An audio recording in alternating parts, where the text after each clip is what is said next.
Doctor, bienvenido, muy buena tarde. Buenas tardes. Así que hoy Julio no puede estar, ¿verdad? No, está un poco enfermo de la garganta, tos y una gripe por ahí y lo estamos supliendo aquí con mucho gusto, doctor. Bueno, nada grave, nada del otro mundo. Ya se... No, pero pues a veces hay meses que sí nos afecta un poquito más, pero aquí estamos, gracias. Doctor, hoy el congresista Tim Burchett, el republicano de Tennessee, presentó la ley de reautorización, así se llama, reautorización de la represalia y el marcaje de cárteles, todo ese nombre que autorizaría a Donald Trump a encargar a agentes armados y equipados de forma privada la incautación de personas y bienes de cualquier cártel, miembro de un cártel u organizaciones vinculadas a ellos. De esta manera, en conclusión, el gobierno federal de Estados Unidos también le da atribuciones a civiles armados la autorización de enfrentar a cárteles de la droga mexicanos. ¿Qué significa esta situación en todo el contexto, en este discurso maniqueo de pronto de los Estados Unidos de utilizar el tema del fentanilo, el tema del tráfico de drogas para intervenir en México? Bueno, pues es un episodio más que señala el viraje en la política exterior norteamericana que a lo largo de la historia, vaya que sí ha virado. Nosotros acostumbramos pensar de manera positiva que ese momento en que Franklin Roosevelt anunció la política de buena vecindad, que en realidad la anunció su antecesor, pero el antecesor ya no tuvo tiempo de hacer nada y Roosevelt se la apropió y con muy buenos resultados. La esencia era que Estados Unidos renunciaba a su política anterior de andar interviniendo en los países latinoamericanos, que no iba a intervenir salvo que fuera una intervención colectiva, o sea, que tuviera la anuencia de al menos otros países latinoamericanos, pero que en general lo que iba a suceder era que la fuerza norteamericana se iría por lo que hoy llamamos, ya no sé si seguirá llamándose así, pero el poder blando. Estados Unidos no iba a usar su poder duro, que finalmente es una combinación de poder militar con poder económico, para conseguir que algún gobierno o los gobiernos de América Latina se plegaran a sus decisiones bueno, en una gama de asuntos, de materias.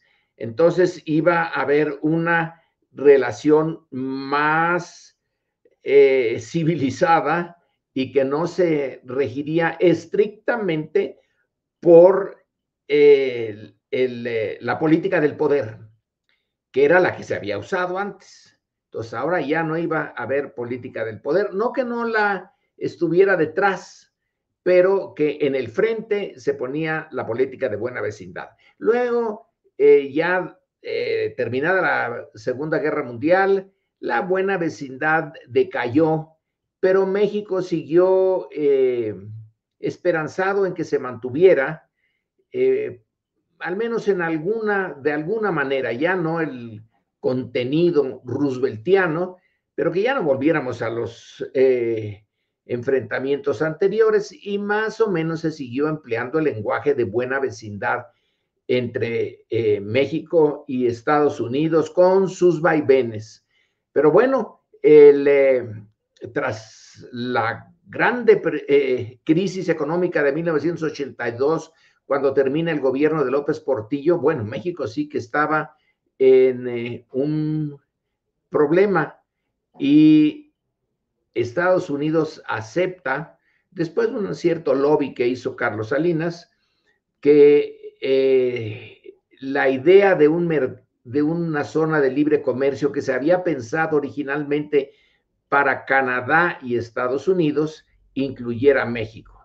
Entonces aquí tenemos una excepción respecto del resto de América Latina.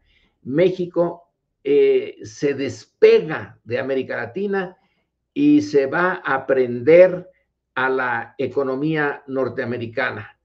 Claro que es una disparidad enorme de poder económico, además del poder militar, pero se consideró que esa era la salvación de la estabilidad mexicana y de seguir creciendo económicamente.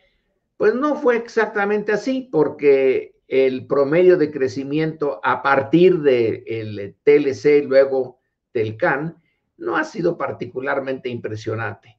Pero es cierto que México se colocó como un socio privilegiado de Estados Unidos, puesto que el 80% de nuestras exportaciones han ido a dar a ese país. Y se suponía que, bueno, esta era una relación especial, que cuánto tiempo iba a durar. Yo creo que los dirigentes mexicanos de la época ponían changuitos y esperaban que durara mucho tiempo, que es la base del nearshoring, esa idea de que ahora que Estados Unidos tiene malas relaciones con China, las compañías norteamericanas que buscaban mano de obra barata, pues optaran por México, que además estaba muy cercano. Y se destapó esta idea de que ahora sí se van a venir para acá las fábricas. Pero bueno, todo esto está viniéndose abajo en función de un proyecto de Trump, que él quiere reindustrializar a Estados Unidos y que no le gusta la idea del nearshoring ni nada por el estilo, nada de tener las fábricas al otro lado, al sur del Río Bravo o Río Grande, como le llaman ellos, y luego pasar, ensamblar algo allí y ya luego pasarlo a Estados Unidos. Eso fue ya un golpe realmente duro.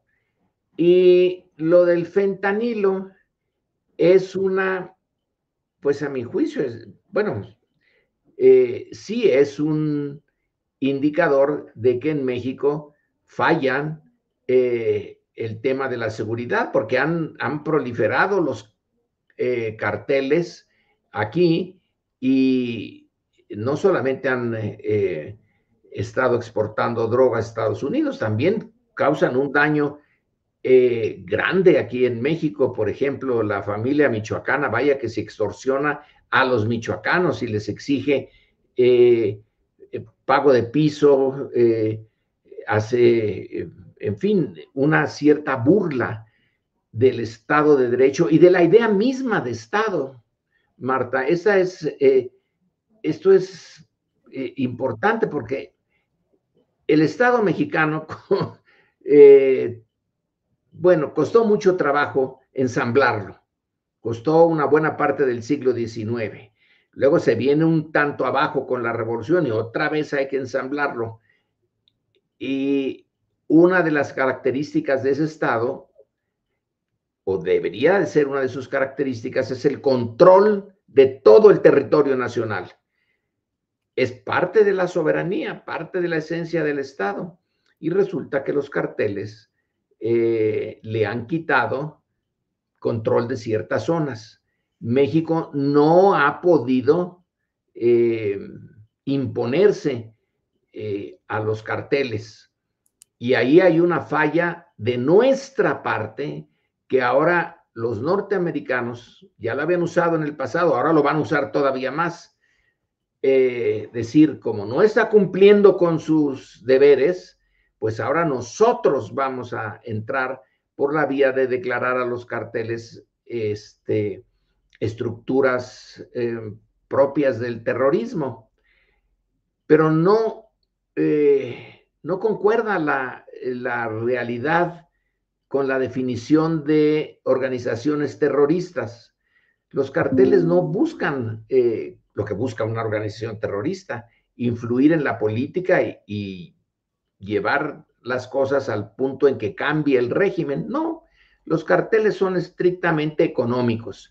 Dominan algunas zonas en la parte de abajo, en la parte de los gobiernos municipales, en las policías locales, y por eso se argumenta desde el lado mexicano, oiga, no son organizaciones terroristas, y vamos a ver por qué tienen en buena medida el poder que tienen, porque hay un mercado ilegal también en Estados Unidos que está prosperando desde hace mucho tiempo, y ese mercado, como todos saben, el mercado, como la política, odia el vacío. Entonces, si alguien no ofrece algo y otro sí, pues el otro va. Y si alguien desea drogas, pues aunque sean ilegales, ahí va la organización, el personaje o la organización que los va a proveer. Sí. Y entonces ese mercado no lo puede controlar México porque está más allá de sus fronteras, y mientras exista la fuente de dólares, la demanda y la fuente de dólares, pues va a estar muy difícil que desaparezcan los carteles. Y además está el problema de las armas. Si los carteles pueden controlar zonas de México, es porque están armados, porque tienen pequeños ejércitos, y esos pequeños ejércitos se arman con armas y municiones provenientes del lado norte de nuestra frontera. Así que el problema es mutuo y la responsabilidad es mutua. México no ha querido que se les califique como organizaciones terroristas, porque eso da lo que acaba usted de anunciar, que Estados Unidos autoriza en este caso, a privados a entrar a México y combatir a los carteles.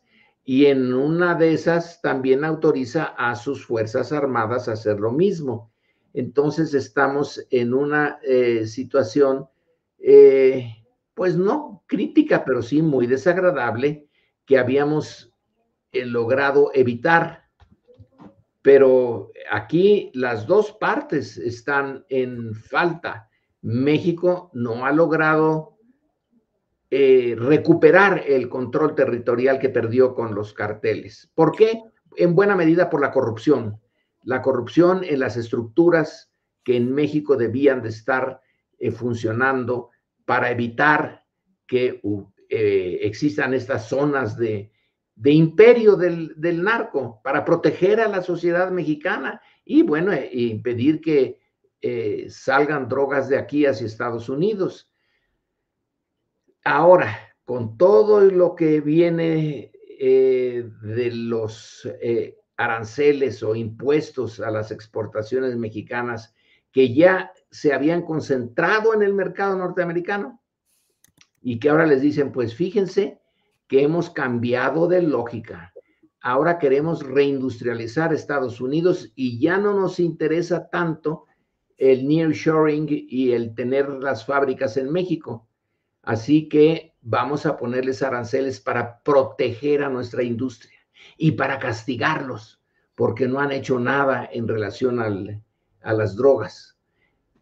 Sheinbaum, nuestra presidenta, dice, oigan, pero si esto es un problema de los dos, allá también hay una organización que recibe las drogas, las distribuye, las vende, recolecta el dinero y le pasa parte de ese dinero a los carteles mexicanos. ¿Por qué no han hecho ustedes algo ahí? ¿Han realmente destruido esas redes, alguna de esas redes de distribución? Pues nosotros no lo sabemos. Entonces se añade una cosa más a la tensión, pero creo que en el gran marco, Estados Unidos está cambiando su modelo económico en la relación con México. Y México no puede hacer mucho para evitar esto. Y lo que alguien propone, como el director del CIDE, José Romero, es, bueno, vamos a aprovechar esta oportunidad, vamos a cortar esta dependencia, porque eso esa es la parte, el constante de nuestra historia, siempre dependiendo. Vamos a cortar esa dependencia económica de Estados Unidos y vamos a rehacer el marco de nuestro comercio exterior.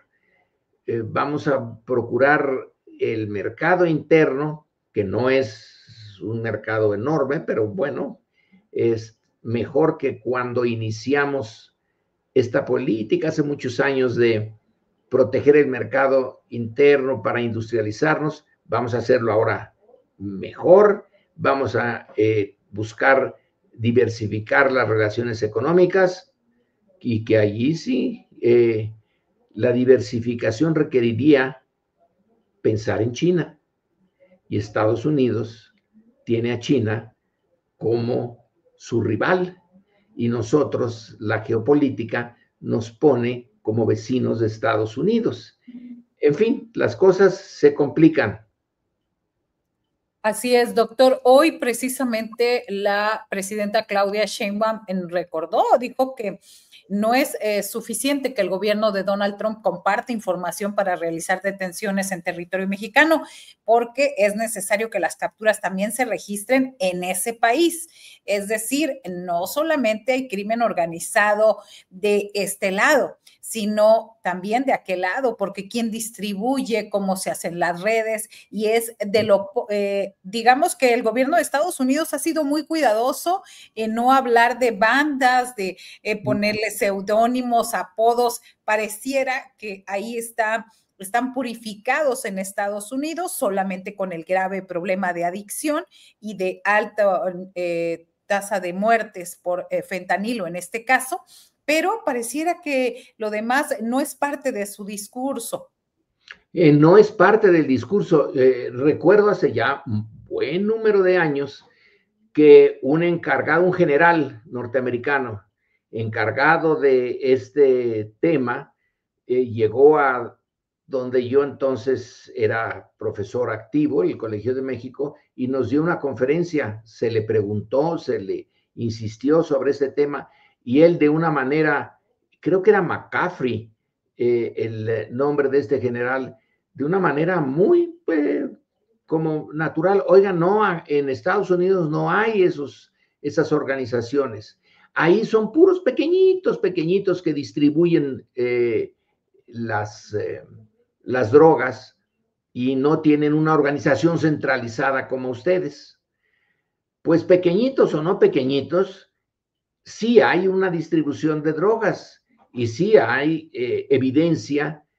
Recuerdo que hace un tiempo se capturó en Estados Unidos el libro de contabilidad de uno de estos pequeñitos, entre paréntesis, que llevaba las cuentas bien de a quién le daba para que a su vez las vendiera ya al consumidor tales y cuales drogas y tan cuál precio era. Entonces sí, había una organización, a la mejor, era de Chicago, recuerdo, la organización esta.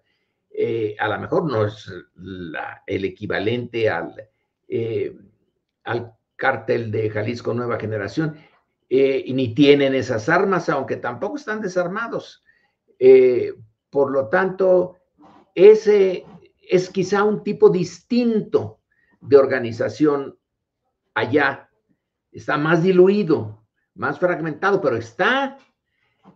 Y ellos tienen, se supone, una gran organización dedicada a combatir esto, que es la Drug Enforcement Administration, la DEA, que a su vez viene del Federal Bureau of Narcotics, de la Oficina Federal de Narcóticos que se creó antes, y que esa oficina se creó cuando Estados Unidos a principios del siglo XX decidió